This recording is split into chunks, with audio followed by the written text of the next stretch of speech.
Hello everybody. So this is my week one discussion.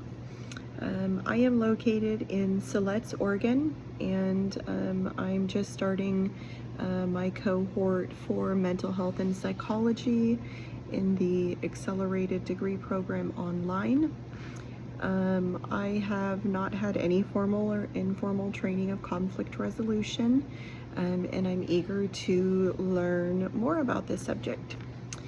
So to me, conflict is a struggle over power, values, and priorities that emerge when individuals or groups perceive their goals as incompatible, particularly when communication breaks down and trust is then weakened. So conflict is not inherently negative, but when it becomes centered on control rather than collective purpose, it can stall progress and deepen divisions within a community. So this definition resonates with me because I see conflict within my own tribal community with our leadership, and I feel that it's rooted in power struggles and ongoing disagreements rather than collaboration.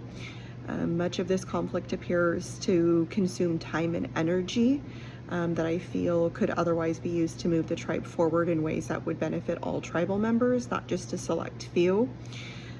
Chapter 1 of the Sage Handbook of Conflict Resolution emphasizes that conflict is shaped by relationships, power, and social context.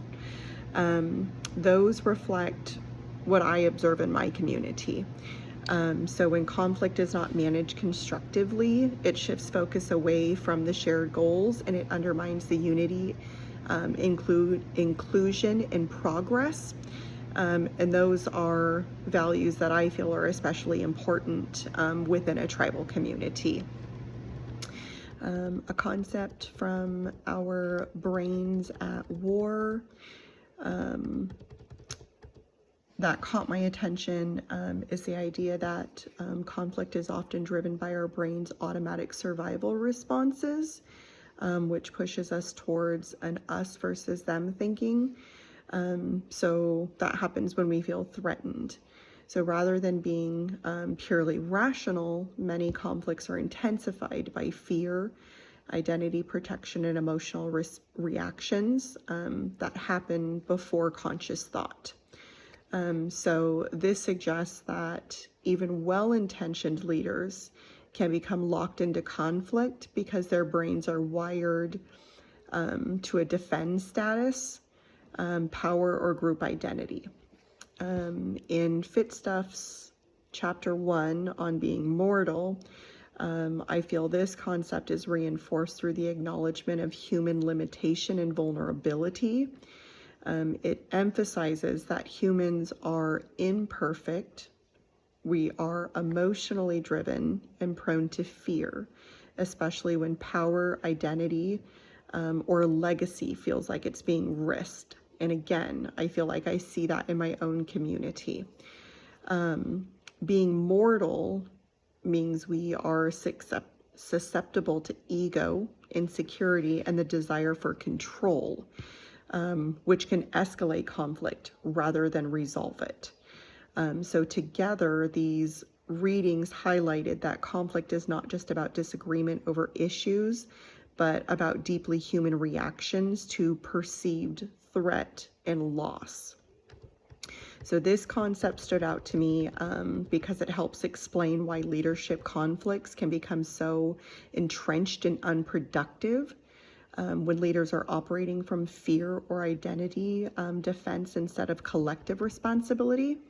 I feel like conflict then shifts from problem solving to power struggles, which makes it harder to move communities, my tribe specifically, forward.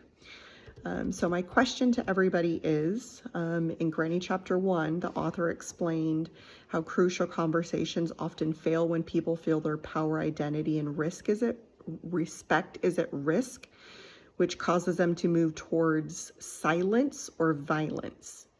So my question is, how can leaders recognize in the moment when a conversation has shifted from healthy dialogue into fear-based reactions? And if you can think of any specific strategies from the crucial conversations that are most effective for bringing the discussion back to the mutual purpose at hand, especially in leadership settings, what are those?